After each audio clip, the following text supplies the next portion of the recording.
आप सभी का स्वागत है मेरे यूट्यूब चैनल में। चलिए आज पढ़ने वाले हैं 7वां चैप्टर। इससे पीछे 6 चैप्टर पढ़ा चुके हैं।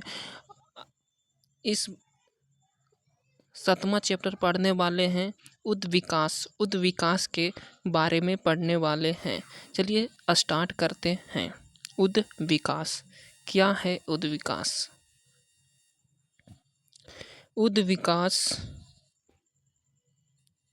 उद्विकास के बारे में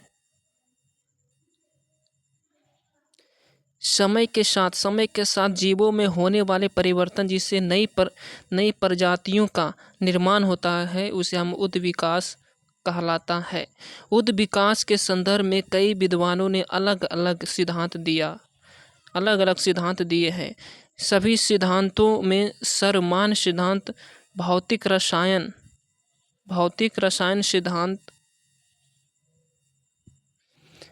रसायन सिद्धांत। इस सिद्धांत को आधुनिक सिद्धांत और प्राकृतिक सिद्धांत भी कहा जाता है।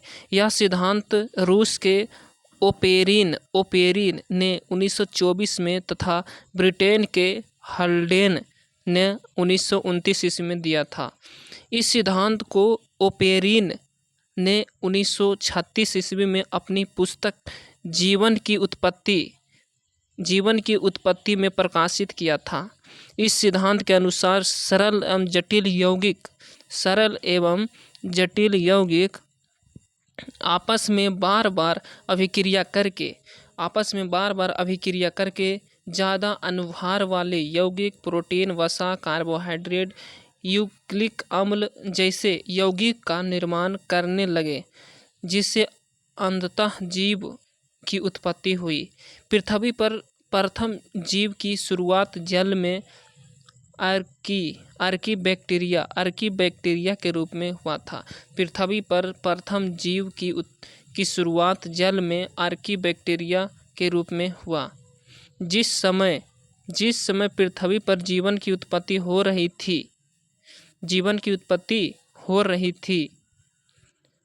थी, उस समय पृथ्वी के वातावरण में ऑक्सीजन नहीं था। चूँकि अब पृथ्वी के वातावरण में ऑक्सीजन मौजूद, अतः अब पुनः पृथ्वी पर नए जीव की उत्पत्ति संभव नहीं है। विकास के संबंध में कई विद्वानों ने अपने अपने मत दिए हैं। लेमार्क ने जैव विकास के बारे में सर्वप्रथम लेमार्क ने बताया था। लेमार्क द्वारा दिए गए सिद्धांत को ही लेमार्कवाद कहते हैं। लेमार्क द्वारा लिखी गई पुस्तक फिलॉसफी जूलॉजिक है, जिसका प्रकाशन 1809 ईस्वी में हुआ था।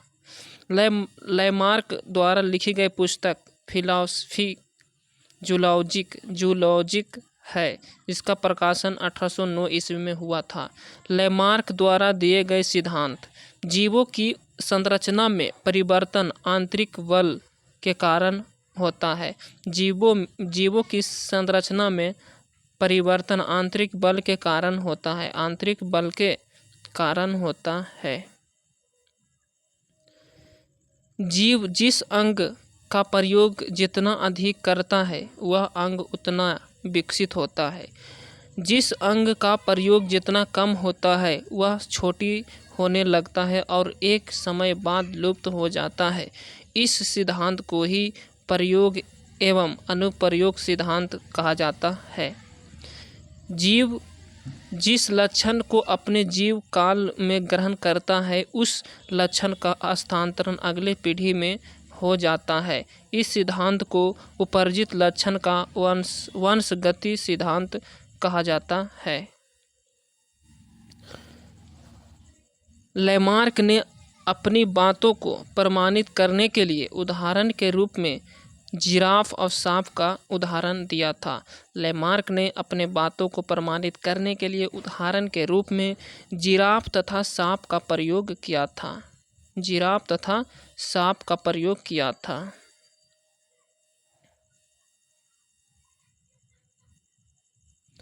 लेमार्कवाद की आलोचना। पहलवानों तथा लोहारों के हाथों की मांसपेशियां, महिलाओं के द्वारा आभूषण पहनने के लिए नाक और कान छेद कराया जाता है, जो गुण उसके बच्चों में हस्तांतरित नहीं होता है। बुद्धिजीवों के आँखों की रोशनी कम हो जाना, चीनी लड़कियों के द्वारा पाँव में लोहे के जूते पहनने के बावजूद उसके पाँव का लंबा हो जाना, ये सब आलोचना लैमार्कवाद की आलोचना है। डार्विनवाद क्या बोले थे? डार्विनवाद का सिद्धांत, डार्विन के द्वारा दिए गए सिद्धांत को ही डार्विनवाद कहते हैं। डार्विन ने प्राकृतिक चयन तथा विकासवाद का सिद्धांत दिया। डार्विन अपनी समुद्री यात्रा HMS बेगल नामक जहाज से की थी, जिस दौरान उन्हें प्राकृतिक चयन का सिद्धांत भी दिया था। डार्विन अपनी समुद्री यात्रा HMS बेंगल नामक जहाज से की थी, जिस दौरान उन्हें प्राकृतिक चयन का सिद्धांत दिया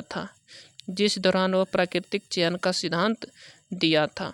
प्राकृतिक चयन के सिद्धांत पर ही उन्होंने प्राकृतिक चयन द्वारा जीवों का विकास नामक पुस्तक लिखी, जिसका प्रकाशन 1859 में हुआ था। डार्विन के मुख्य सिद्धांत, प्राकृतिक चयन। प्रकृति उन जीवों को ही चुनती है जो सबसे अच्छे अनुकूलित होते हैं। जीवों द्वारा जीने के लिए और अधिक वंश वृद्धि के लिए बेहतर अनुकूलित वातावरण बनाने की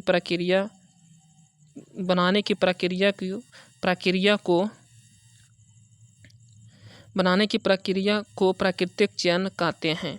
आनुवांशिकता, जीवों में कुछ आनुवांशिक गुण होता है जो माता पिता से बच्चों में हस्तांतरित होता है। अस्तित्व के लिए संघर्ष, जीवों को जिंदा रहने के लिए आपसी संघर्ष का सामना करना पड़ता है। विविधता, एक ही प्रजाति के जीवों में कई शारीरिक और व्यवहारिक अंतर होता है, जिससे रंग, रूप, आकार आदि आते हैं।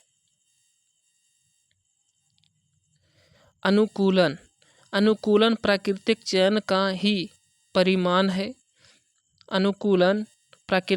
का ही परिणाम है। विकासवाद का सिद्धांत, जीवन सरल से जटिल रूप में विकसित हुआ है।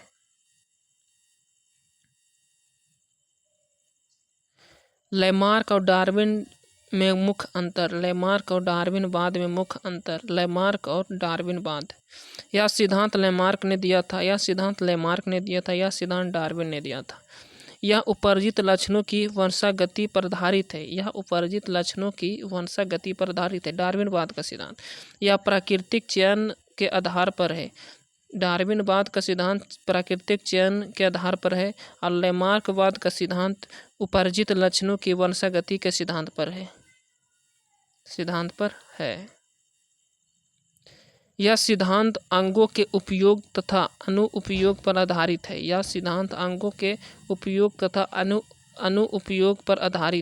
यह सिद्धांत गुणों के वंशागति पर आधारित है। लैमार्कवाद अस्तित्व के लिए संघर्ष भी संकल्पना को नहीं मानता। डार्विनवाद में अस्तित्व के लिए संघर्ष को विशेष महत्व दिया गया है।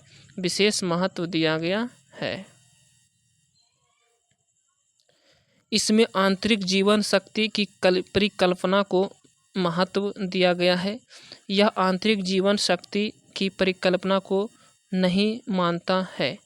इसके अनुसार ऊंचे वृक्ष के पत्ते खाने के कारण लंबे गर्दन वाले जिराफ का विकास हुआ है। इसके अनुसार केवल लंबे गर्दन वाले जिराफ संघर्ष में जीवित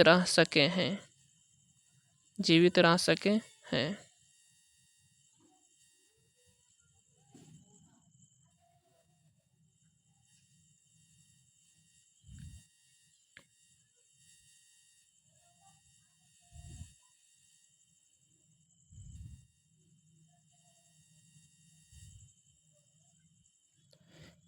उत्परिवर्तन सिद्धांत। उत्परिवर्तन सिद्धांत किसने दिया था? यह सिद्धांत हुगो डी ब्रिज ने 1901 ईस्वी में दिया था। उत्परिवर्तन जैव विविधता का आधारभूत स्रोत है, जिस कारण नए प्रजाति का विकास हुआ है।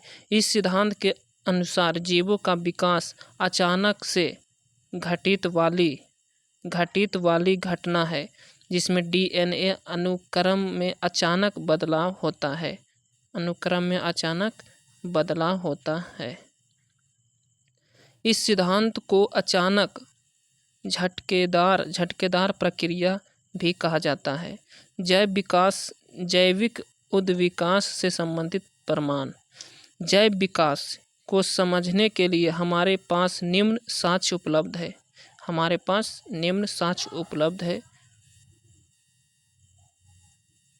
समानता और समरूपता। समानता और समरूपता में अंतर। समजात अंग और समरूप अंग।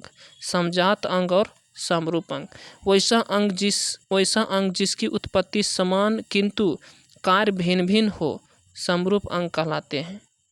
वैसा अंग जिसकी उत्पत्ति अलग अलग हो किंतु कार्य समान हो।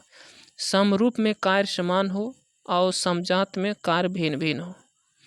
मनुष्य का हाथ, पक्षी के पंख, चमगादड़ के पंख, व्हेल का प्लीवर, सभी कशेरुकी के हृदय, ये सब आते हैं समजात में। और पंछी के पंख, तितली के पंख, मधुमक्खी के डंक और बिच्छू के डंक, लॉबस्टर की पूंछ, व्हेल का फॉल, इसमें समरूप अंग में आते हैं। समरूप अंग में आते हैं जिसमें इसका पंख समान है, इसलिए समरूप अंग में आते हैं। इसका यांत्रिक भाग समान होते हैं, हड्डी समजात में आते हैं। बीच की कड़ी। कुछ जीवों में दो भिन्न भिन्न प्रकार के जीवों की गुण मौजूद होते हैं, इसीलिए इसे जीवों की बीच की कड़ी माना जाता है। जैसे विषाणु सजीव और निर्जीव के बीच के कड़ी का काम करता है। विषाणु जो होता है ना, सजीव और निर्जीव के कड़ी के बीच का काम करता है। विषाणु सजीव और निर्जीव के कड़ी का काम करता है। युग्लिना जो होता है ना, पादप और जंतु जगत के बीच की कड़ी का काम करता है। युग्लिना पादप और जंतु जगत की कड़ी का काम करता है। पेरीपेटस जो होता है केचुआ और कीट के बीच की कड़ी का काम करता है। केचुआ और कीट के बीच की कड़ी का काम करता है। फेफड़े की मछली या मछली और उभयचर के बीच की कड़ी का काम करता है। फेफड़े की मछली जो होता है मछली और उभयचर के बीच की कड़ी का काम करता है।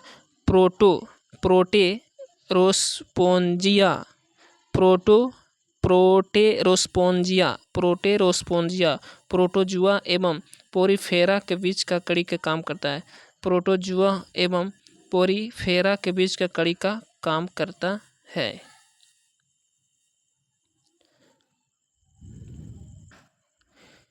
जिसे हो गया इचिडना जिसे सरीसृप और स्तनी के बीच का कड़ी का काम करता है। बेलेनोग्लास जो होता है कशेरुकी और अकशेरुकी के बीच के कड़ी के बीच काम करता है।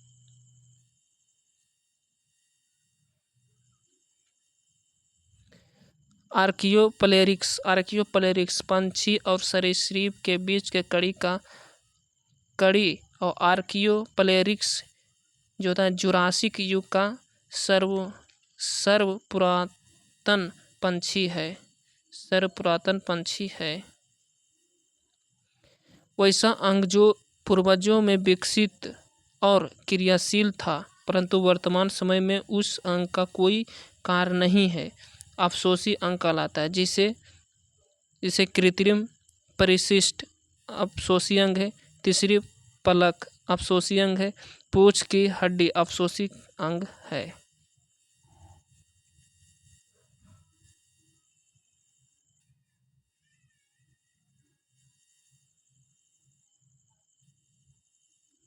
कान की मांसपेशी भी अफसोसी अंग है। अकल का दांत भी अफसोसी अंग है। डार्विन ने उर्वरता बनाने में केचुआ के भूमिका वर्णन किया है। सरल जीवन से जटिल जीवन के स्वरूप का विकास डार्विन ने दिया था। डार्विन की उत्पत्ति अकार्बनिक अणुओं से हुआ, जो हल्डेन ने कहा था। किसने कहा था? हल्डेन ने कहा था। कभी कभी बच्चों में पूर्वजों के गुण उभर जाते हैं, जो वर्तमान में पूरी तरह से समाप्त हो चुके हैं। इस घटना को पुराने युगों की पुनरावृत्ति कहते हैं। विलुप्त जीवों को रेड डाटा बुक में सूचीबद्ध किया जाता है। डायनासोर और डोडो विलुप्त हो चुकी है। डायनासोर और डोडो जो पक्षी है, जो विलुप्त हो चुकी है। डायनासोर मेसोजोइक काल में फले फूले थे। डायनासोर मेसोजोइक काल में फले फूले थे।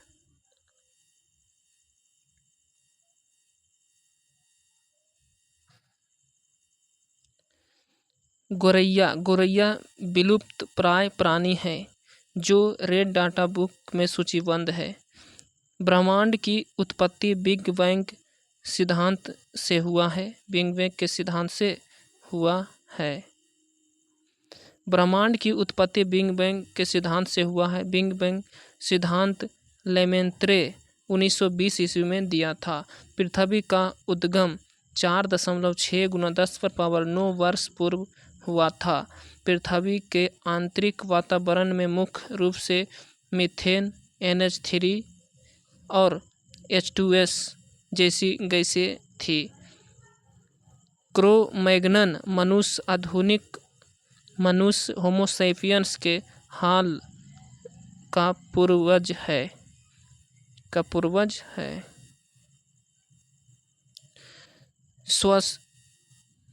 स्वच्छतम की स्तर जीवित का सिद्धांत हर्बर्ट स्पेंसर ने दिया था।